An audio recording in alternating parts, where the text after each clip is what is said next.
We are happy to present this episode to you ad-free, but we're also sad to present this episode to you ad-free because ads pay the bills, and I don't see you paying the bills, but you can pay the bills by directly supporting us via philosophyimprov.com/support.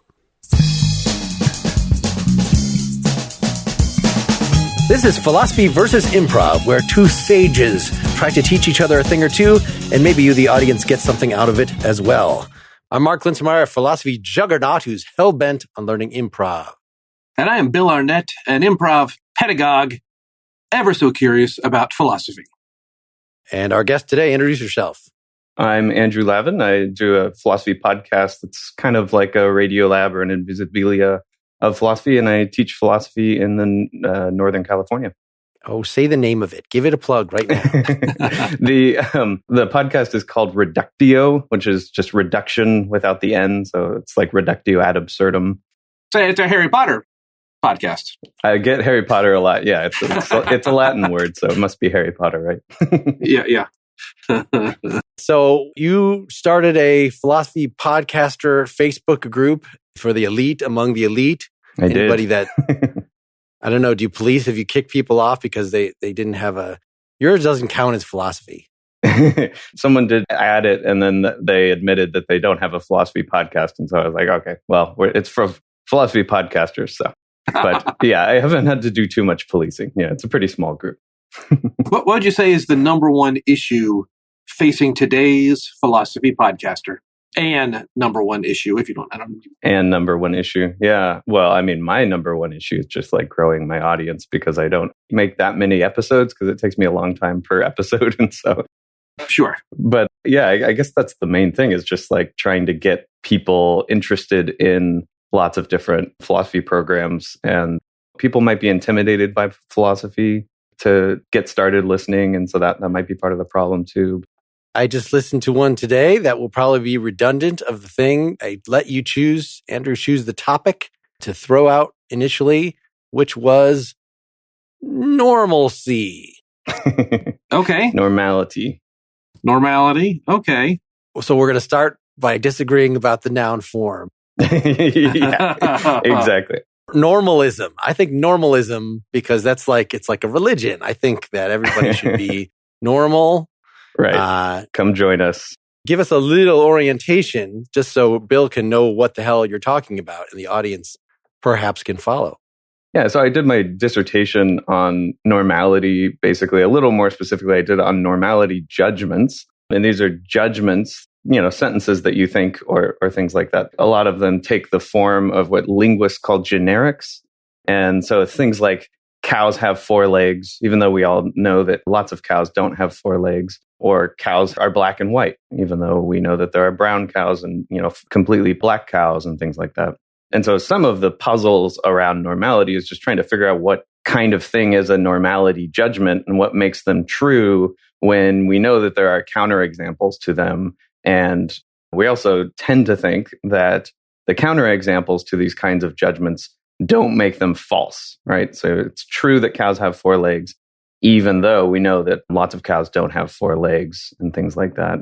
But then there's this other puzzle, a related puzzle, which is just like, what do these kinds of judgments mean? And you might think they mean something like cows normally have 4 legs.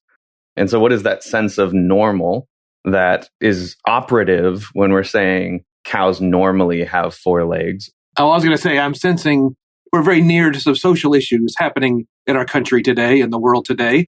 And yeah, what is a normal human? What is an abnormal human? Mm-hmm. And when can you get away with saying that something is normal, even though we may be able to have some people who aren't good normal, but are normal? Yeah, exactly. And that was part of what got me interested in it. Is I think there's a lot of application to social issues, particularly because I think it's not something I really attacked in my dissertation, but I think that humans kind of basically make these kinds of normality judgments. And it's behind a lot of racist judgments that we make, or ableist judgments we make, or sexist judgments we make. So there's a lot of really problematic judgments that humans are kind of tend to want to make, just kind of the way that our brains and cognition is put together that makes us want to make these kinds of judgments. And a lot of times that gets us into trouble. Sure. Especially when you're making judgments about like groups below the species level. I think that gets really tricky. That's fascinating. And I'm sure there are so many foot in the mouth opportunities. I'm getting a nod over the Zoom for everyone listening. Yes, indeed. It's probably a minefield once we leave the world of cows and get to humans. There's a reason I mentioned cows and ravens so much in my dissertation. And don't talk that much about humans. Yeah. Yeah. So we're all going to do really offensive, neuroatypical stereotypes for this first scene? Is that what's going to go on? Yeah, sounds good. Oh, yes. We're going to win the Academy Award by buttoning our button to the top button. And let's not go any further down that road. Bill. I'm thinking of a certain line from Tropic Thunder that I won't repeat. Yeah. That is exactly the reference that I was hoping you would get. Yes. Well, I don't know how much improv experience you've had, Andrew. I do know there is a little scene out there in Northern California where you are, in Sacramento area. Mm-hmm. But these scenes with Mark, they're usually real simple. And we worry more about being who our character is than we worry about being good improvisers. We worry about being normal. We worry about having just normal characters, doing normal things. You have no idea how my philosophy on improv heightens this idea that we all have certain understandings and that we can tap into those certain understandings and very quickly generate moments and generate scenes by tapping into those shared understandings. Yeah, right. I'm not calling them normal. I can see the link with a lot of the thinking I've done about normality here, yeah. All right. Yes, Mark? I believe when I asked Andrew about this over Facebook, the words "I love improv" were typed. They were typed machine. Yeah, okay. I have some friends who are into it. I've seen a lot of improv as a observer, but I haven't done too much participating in it. But I do love it as an art form. I think it's awesome. Cool. Well, awesome. Well, this will be awfully normal. Now, I have a little lesson as well. The last few episodes, I've been trying to demonstrate my lesson rather than do it, and then we'll have a little talk. If we do a second scene, maybe I'll ask for something particular. But this first time through, I'll just demonstrate what it is I'm going for and see if y'all pick up on it. Okay. Yeah. Is that cool? Mark, do you want to get us going? Or how are you feeling about that, Mark? I think that's kind of our normal modus operandi. And in fact, the nature of my lesson might require you to get this scene started first. All right. So this is not normally how we run things here, but I feel like we have to be really extra sensitive because we've got some new students that are going to be entering, and they've got some very special needs. I mean, some of them, they're refugees. They're not from Earth. So I got to be honest, that I did not expect anything that you were going to say just now. Yeah. No, they're not. Yeah. They're not from Earth. The refugees are not from Earth. They're a collection. There was an Ark. You probably heard about that on the news, the Ark.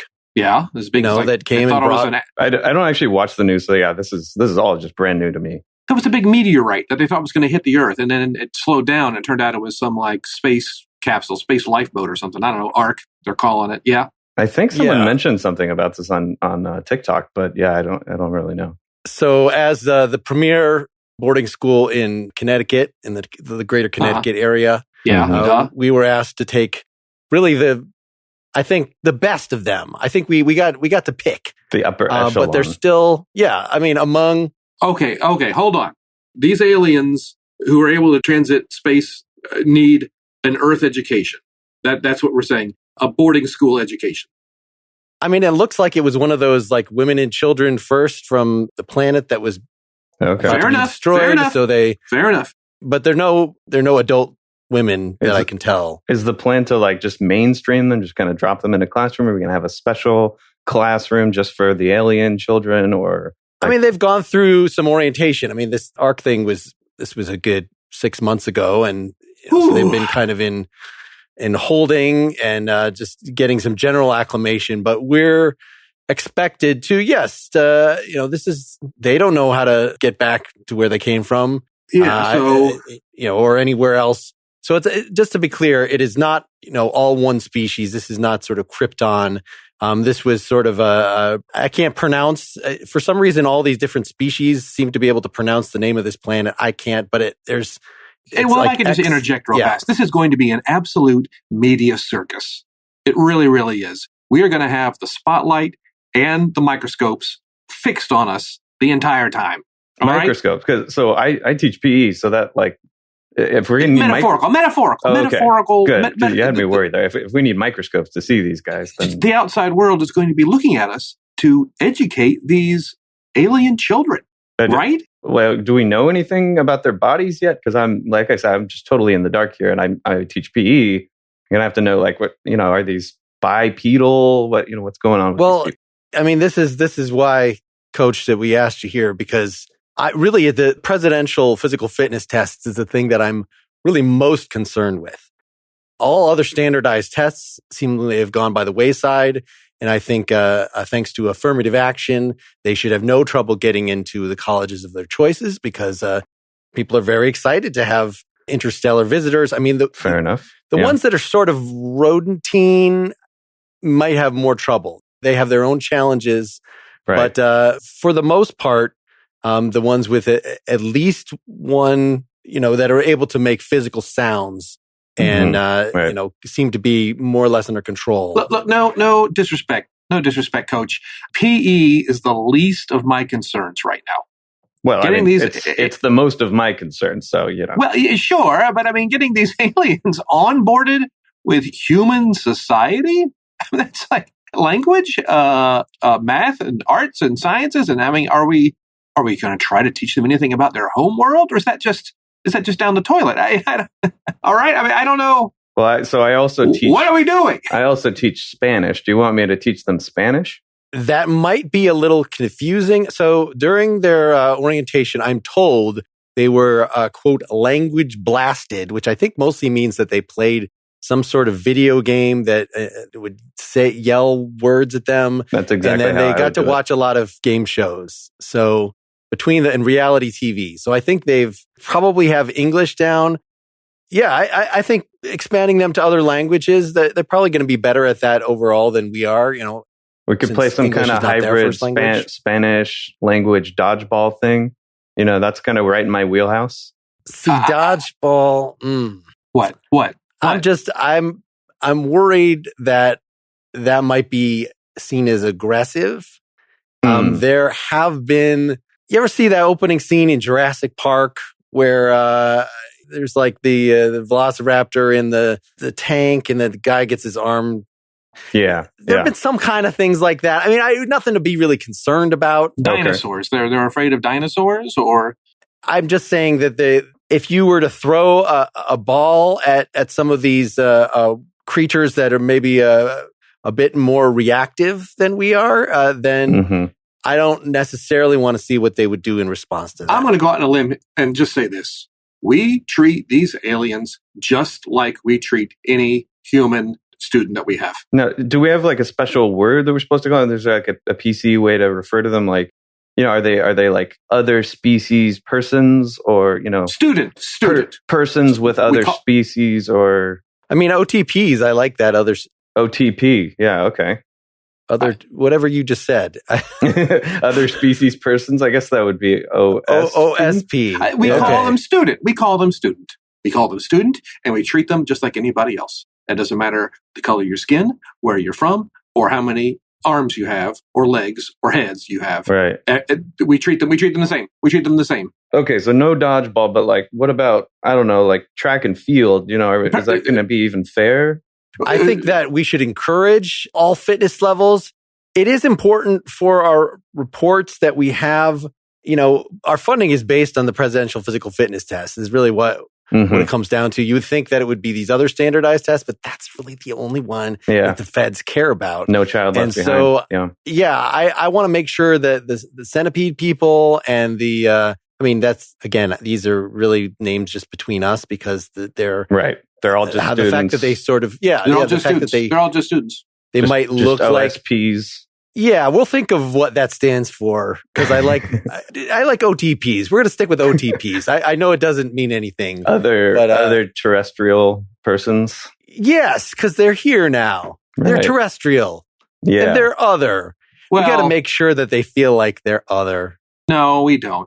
We call them by their names. That's what we call them. We call them by their names. Okay, we call them by their names. The names that we're assigning them. Can we pronounce their names? Is that going to be an issue? No. We'll have to learn. We're going to have to learn. We're going to have to learn. Jason,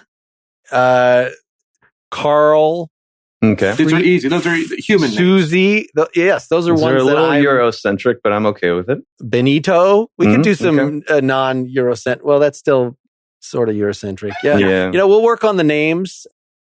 That might be something that they come equipped with, but I think, we want to be a little careful in how we approach all this. The media spotlight will be on us, and I think we just pretend they're not even here. No, the spotlight's going to be on us. Are we going to put on a play? Because I don't teach theater. The metaphorical spotlight, Coach? Oh. Okay.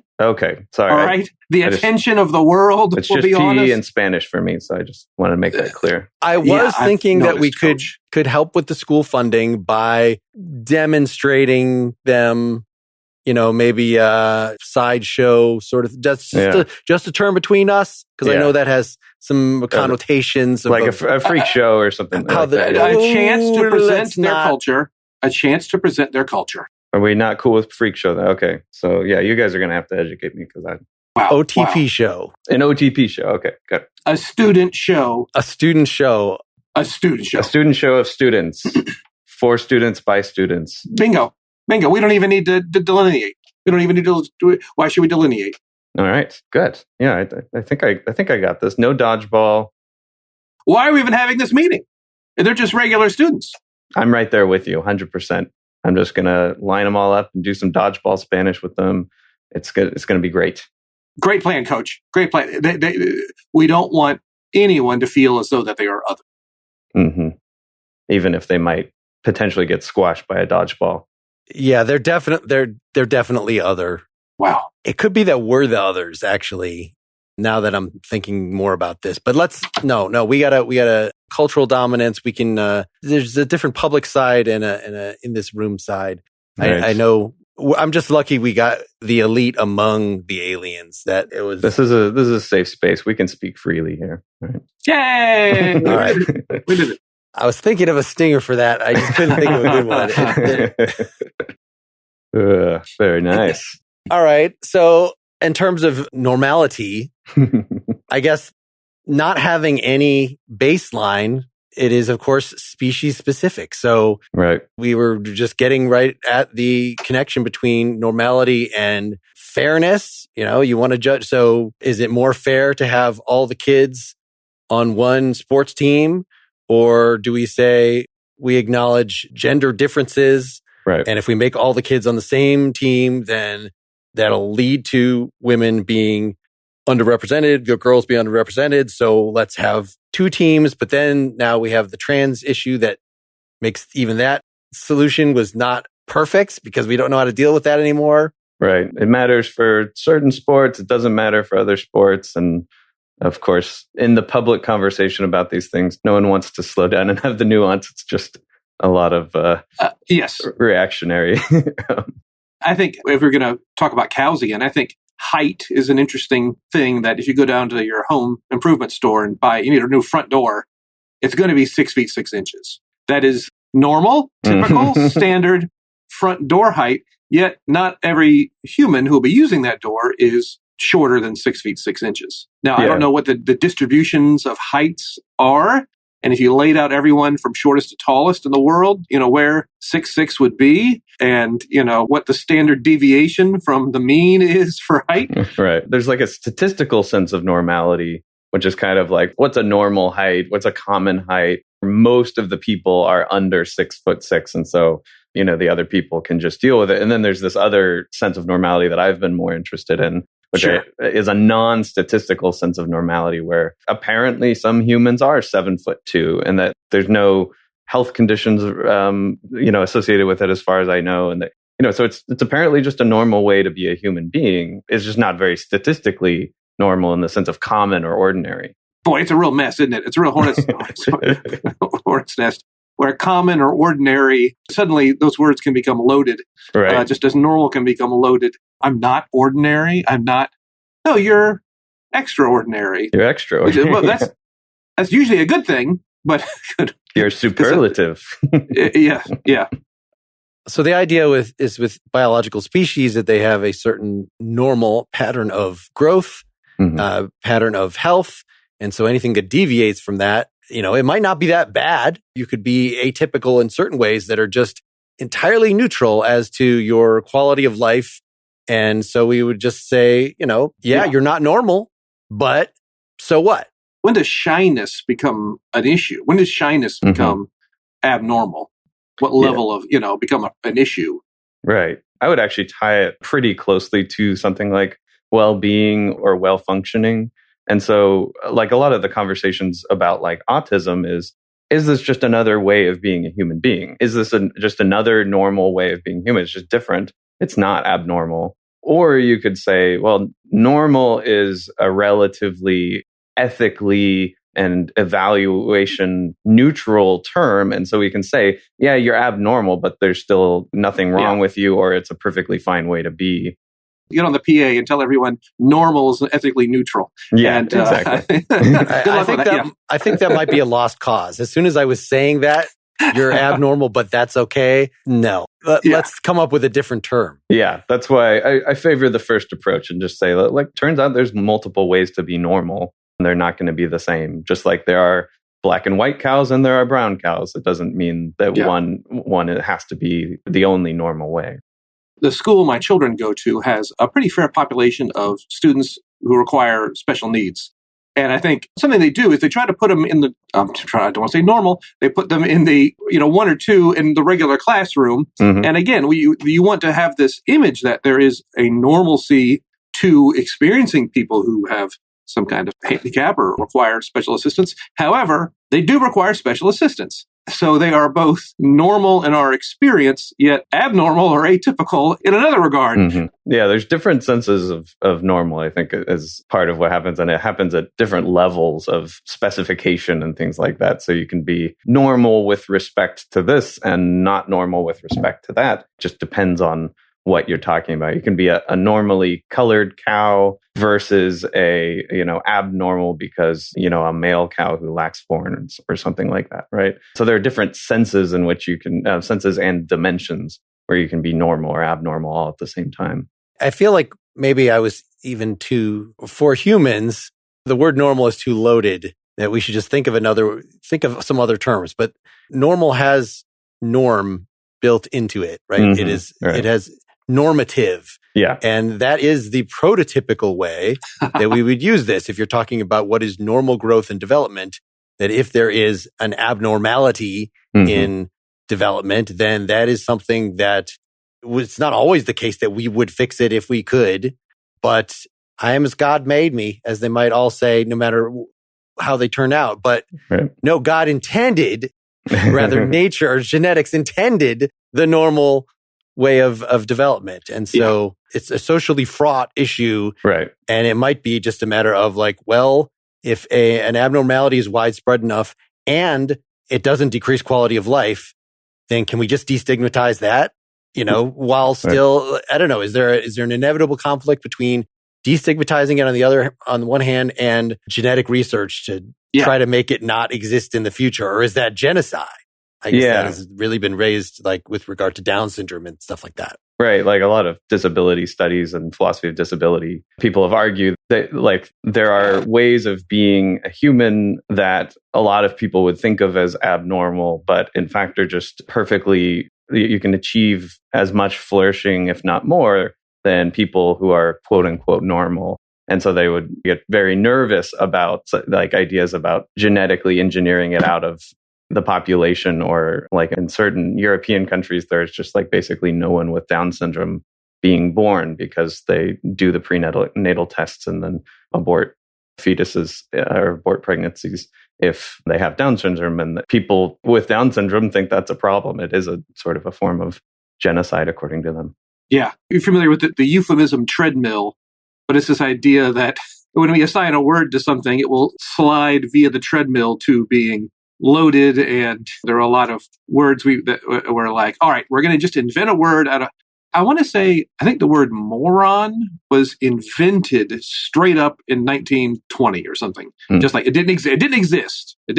And it was invented by a doctor. Yeah, he was probably doing some things that we wouldn't do today. Right. However, it was invented out of thin air, and now it is incredibly loaded, despite this person's intentions of having a medically clean. There is no way to look at this other than its definition. I mean, I guess we're just hitting society dignity head on with all this stuff.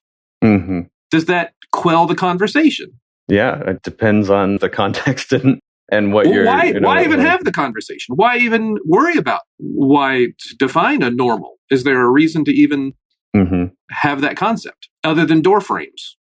One thought is, it's like the kind of thought that I think Elizabeth Barnes has made in certain things, where it's like people are going to keep having these thoughts in their private lives and their private conversations, like in the safe space and the teacher's lounge, right? They're going to keep having those conversations. So it's better to interrogate them and try to get clear on what sorts of things you can say, what the implications are of those things, saying this and that, and what sorts of positions you can comfortably hold and are tenable, because people are going to keep thinking that certain people are abnormal or certain people are, insert other more offensive term here. And we need the tools to really give people to carefully and humanely about these sorts of issues, it seems like. Sure, I'd buy that. I think humanity, we have lots of baggage and tendencies that we think are choices when they're actually not really choices. And clearly the most delicate, humane way to deal with a sensitive topic like this is through improv scenes. Of course. Where we are already It's a safe space. Skating closer to the line in the last one. What is a different approach? No one's ever gotten canceled from improv, right? Nope. Absolutely not. I don't know, Andrew, is there a thought experiment or something that might form the foundation for a scene? Well, I have something, and if you don't mind, do you guys have any idea what I was doing?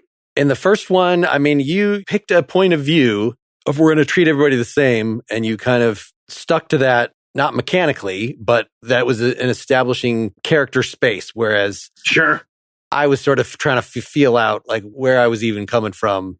How offensive I was supposed to be. It felt like you had a character from the get-go, whereas I always felt like I was developing my character throughout the scene. And it felt like you came in more with I felt like I knew who you were faster than I even knew who I was. Thank you. No. It's, I think, something that happens in improv, and perhaps in this world as well, is that there are some things we can ask of ourselves and each other that are far more difficult than we realize. Mm-hmm. Hey, everybody. Just treat everybody normal and don't see any difference. It's like, okay. It's like, no, we can't. That's really, really difficult ask of humanity to just switch off these things that perhaps in caveman times was very useful, but now are hindrances. So in the same kind of regard, it's unfair of me to just say, know who you are. What I was doing is, and it's something I try to do a lot, is make sure that there are some very solid techniques that you can leverage pretty easily that will lead to knowing who you are. And what I was doing is, that whole time, I was trying to make, every time Mark says something, or you as well, Andrew, just have a very specific emotional reaction to what you said. The entire scene. Huh? Oh, huh? And if I wasn't really sure what it was, I would repeat back what someone said. What, these aliens are coming to our school? And in repeating it, I could take on, and it doesn't matter what you pick. These aliens are coming to our school. Mm-hmm. These aliens are coming to our school. It doesn't matter what you pick, but it's by making it someone else's words, you don't have to worry about the words. So that's what I was doing. And that's what you were doing? Yes, Mark. That's what you were doing? Yes. Y'all want to try that on? Yeah, I want to try that on. Let's see what we get. I kind of let the cat out of the bag here, but sometimes that happens, especially when we have guests. Welcome, gentlemen. Are you checking in to the hotel? Yeah, I'm checking in. All right. That's why else would I be at the front desk? Oh, I don't know. Perhaps you had a problem, needed some towels or something else. Let me get you situated. Do you have an ID and a credit card? Fair point. We do want extra towels. Yeah, we're good. A lot of extra towels. Let's anticipate that in the future. We're already going to need that. So. All right. Well, the room has been serviced for this evening, but I'll let housekeeping know. I just need an ID and a credit card for incidentals, and we'll get this rolling. James, did you bring the credit card? Did you bring the credit card? I didn't bring the credit card because I thought you brought the credit card. I did bring the credit card. I have. Whew, okay. Yep. Good. which kind of ID do you need? Because I have my birth certificate, I've got Social Security, passport, real ID, fake ID. It's just a state ID is fine. State ID or a passport is fine. Is this the name the room is reserved under? James, did you bring my IDs? Did you bring your IDs? James, I didn't bring my IDs because I thought you were bringing my IDs. I brought your IDs. I brought all the IDs. Okay. Oh, gosh. We do need more towels than that, though. Can that is more? Not enough towels. Oh, okay. Fair enough. Fair enough. All right. Get this entered in the... What is the normal amount of towels that people normally ask for? Double it. Okay. All right. That would be 8 towels. Typically, a room is stocked with 4 towels. No, double that amount. Double that amount. And then double it again. 6. Because there's double for him and then double for me. Yes. Okay. I'll let housekeeping know. Maybe we'll start you off with 8 towels for today. It is after 4 p.m., so not sure how many towels you'll need, but... we're going to need a lot. It is after 4 p.m. Yeah, a lot of towels. Okay. I'll let housekeeping know. You'll let housekeeping know, but can you let them know right now? Can we see you? Let them know. Okay, I'm saying, let's get you checked in here. Some of these IDs have several different names. I'm seeing a Clyde Phillips. I'm seeing a C. Phillipson. I'm seeing, is that Cleophas? I got to say, I'm not seeing the problem here. You're going to have to spell it out for me. Well, the reservation is under one of these names, I'm presuming, and just let me know what name. I'm putting in some names, and nothing's coming up. It's under James. Yeah, nothing's coming up. It's under James. James with 2 J's. Spell it out. James, spell it out for the man. J. Ames. Okay. Did you get that? Yes. Yes. Okay, I am showing 4 reservations under J. James. Is this all? Yes, those are them. How many reservations do people normally make? 1. Because double that. 1? And then double it for me. Double that, double it again. That's 4. 4 rooms? No, 4 reservations. 4 reservations. We just need the 1 room, but it's really just to claim the towels. Yeah, we just want as many towels as you can bring us, basically. Okay, so if you had 4 rooms available, you just take all the towels out of them and then just give it to us for the 1 room. Yeah, but we're only paying for the 1 room. Let's get that. That's right, definitely clear right off the bat. Well, I'll have to cancel these other reservations then.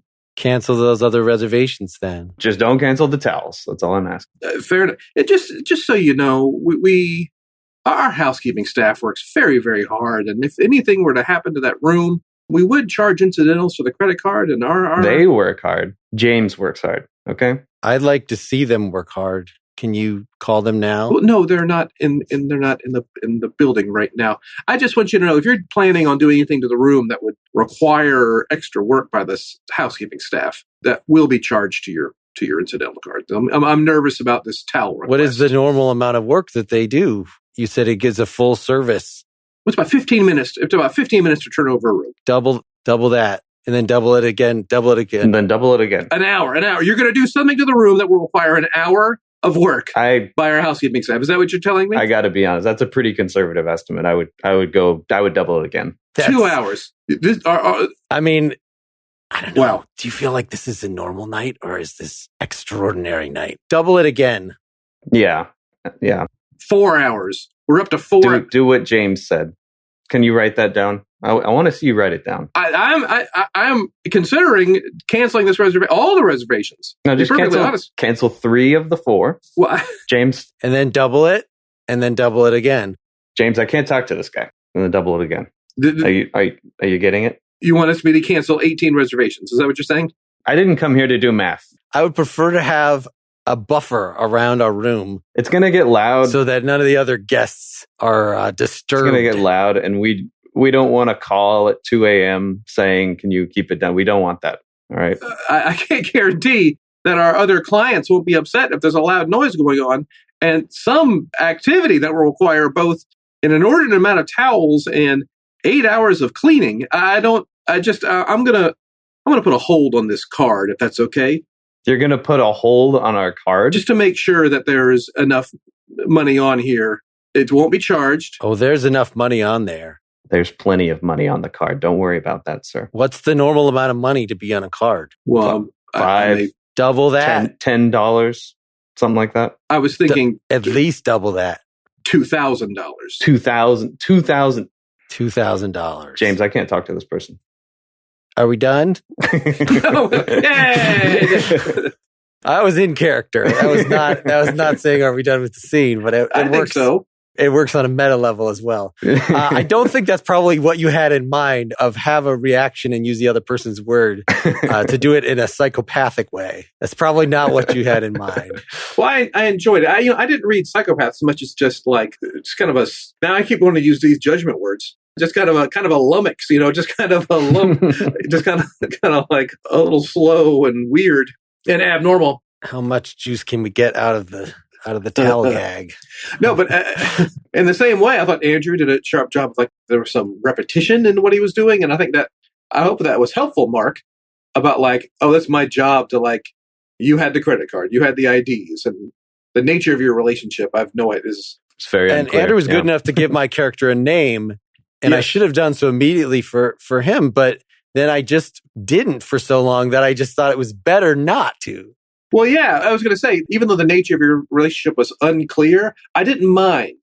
I didn't care. And its unclarity was a strong point of ambiguity. Right. In a literary sense of ambiguity. If this were to go on longer, maybe I'd like to know. But it was weird. Added to the mystery of the towels. Yeah, added to the mystery. Producers for a snuff film? I don't know.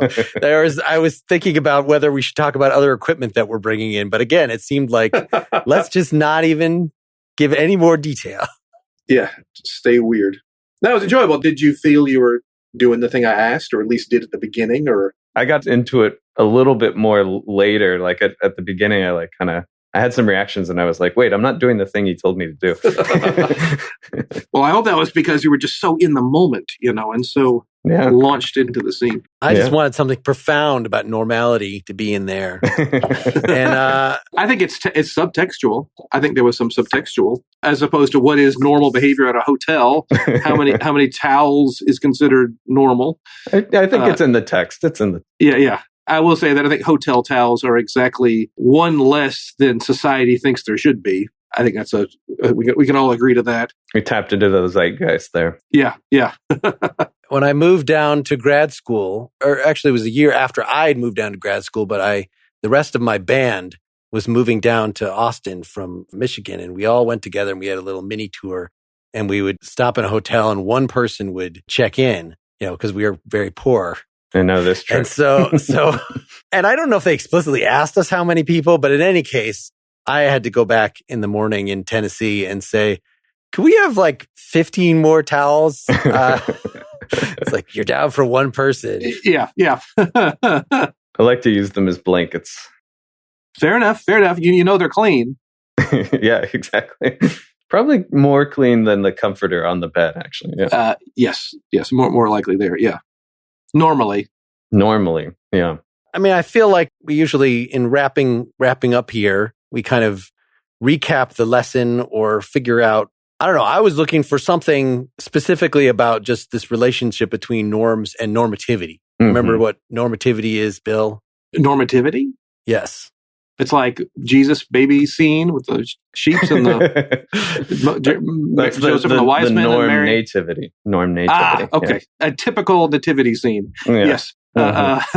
Just any shoulds and oughts. Yes. And thinking about norms, did I use the word teleology? That's my magic word. Okay. But the normal course of an organism's growth, it's teleology. Mm. Or, you could build that into, you can have whole concepts of ethics that are based on this, that, sort of the normal and healthy way for us to act. And that's what morality should be safeguarding. But of course, we can see a lot of ways that has been abused historically. Right. Yeah. Behavior is abnormal. And, women outside the home, that's highly abnormal. That goes against human nature. So there's something, the natural even law, though it can be misused, yes, that is, I think, very useful, and it overcomes the is-ought problem that we've talked about before, that you might think that there's nothing about the state of nature, or, the descriptions of things that would necessitate that you act a certain way. And strictly speaking, just saying like, well, normally people are happy by just having fulfilling relationships and finding some meaningful work for them to do. why can't you be like that? That might not be so helpful for you to hear, but at least teleology of human nature gives us a framework in which we can start to solve problems. I don't know, Andrew, does that? Yeah, kind of a neo-Aristotelian approach. So it kind of comes from Aristotle. And so, yeah, the idea that there's something kind of built into human nature that tells you how you ought to live. And you can derive just kind of by studying human nature and getting clear on what human nature is, you can derive like a picture of a successful or happy life from that. And like Mark was saying, it's associated with some really bad views that exclude a lot of people from the possibility of a good life. And Aristotle himself had a lot of bad views as well. But I think there's a way to sort of liberalize the view a bit to allow for there to be multiple ways to live a happy, successful human life. And then you might think that means there's multiple normal ways to live a human life. Yeah, that's great. That's great. I think we can't help as humans but look around us talking about is ought and feel like, well, this is how things are. This is probably the way they should be. And I think it's called a fallacy because we keep falling for it. There's lots of different cultures around the world. So it's the way that this is how it ought to be suddenly falls apart when you recognize that there are a lot of different ought to be's looking around the world. Yes, it has to be a very general level. That's why I said, like, find something fulfilling to do, have meaningful relationships. Yes. That's about all we can say. So, Bill, you were, I think, pretty direct on the surface, explanatory, direct about your lesson, which is establishing a character by reacting. If I wanted you to achieve X and I asked you to do Y, what was Y forcing you to do that allowed you to achieve X, if that makes sense? What do you think, Andrew? Pull out your logic skills, your algebraic skills. Yeah, I'm having trouble tracking what X is, but why? So solve for X. Yeah, why was have a sort of reaction to everything that the other person said and have a particular emotional reaction, and you can use their words to guide you along. Yeah. And I guess I'm thinking that's a good exercise because it gives you something to say and allows you to build a character without having to also think of dialogue at the same time. And it allows you to build a character fairly quickly and easily. What is a character? What is the key component of a character that this was helping you discover? Like their emotional life. Yeah. How you feel about what's going on. Oh, yeah. This is how I feel about this situation, and we can redo hotel reservation scenes. We can do 20 of those things. And how they feel about a reservation going sideways is exactly who they are. Mm-hmm. And a wonderful explanation. Yeah. All right. Well, we've reached the moment of decision. And Andrew, as the guest, you get to be the guest judge. Because you're so impartial in this. So impartial, yeah. Often, not that there is no normal for this yet, because we haven't had enough philosophy guests. But last time a philosophy guest came on, I was the judge because it was sort of their thing. But the thing that you brought in was so central, that teleology thing, to I can't be objective about that either. So I think by default, we have to go back to the norm. Since Judge Bot is non-functional today, there's some struggle. There was some, it'll be back probably next time. But yes, do you feel like the philosophy lesson or the improv lesson was most inspiring, will make the greatest change in the world here? Yeah. Okay. So I have multiple thoughts. One is that the philosopher, I think, is always going to be more interested in the improv bit because it's new to them.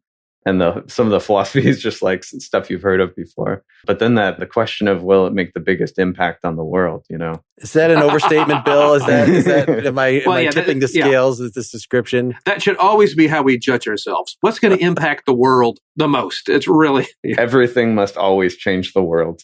Yeah. Yeah. So in other words, defining it that way, both are zero. So it's always a tie. It's fractional. Yeah. It's always a tie. Yeah. No, I mean, I guess if we're judging from what's really urgent and important in the world, I do think normality and getting clear on what it means and when we can apply the terms and all the sorts of judgments in that area is really important. That's why I spent 5 years thinking about it. But I also really like the bit about how people's emotional reactions, like that tells you who they are, how they respond to the world around them is who they are. And I like that bit quite a bit too. Well, so we'll call it a tie. We'll call it. Sounds good. Yeah. And normalcy and normality both good, according to the internet. They are both real words. Normalism, I'm pushing for that. I'm pushing for normalism. Yeah, but, normalism, that's a religion. Contact me if you want to get involved. I'm the normdom. I'm the kingdom of normdom. The great leader, the prophet of normalism. So, Well, I enjoyed learning from you guys today, Andrew and Bill. And I enjoyed learning from you, Mark and Andrew. I enjoyed learning from you, Mark and Bill.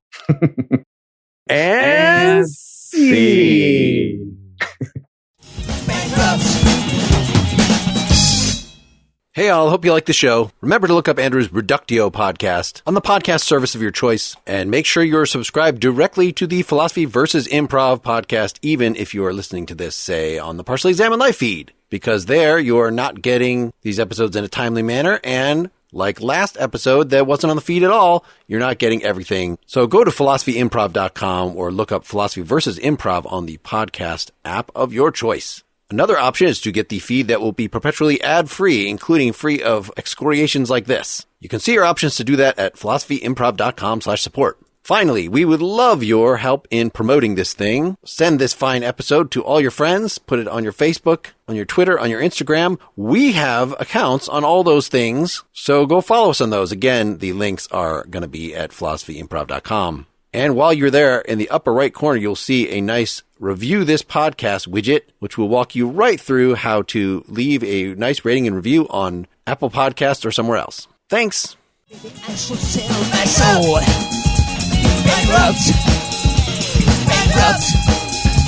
Bankrupt.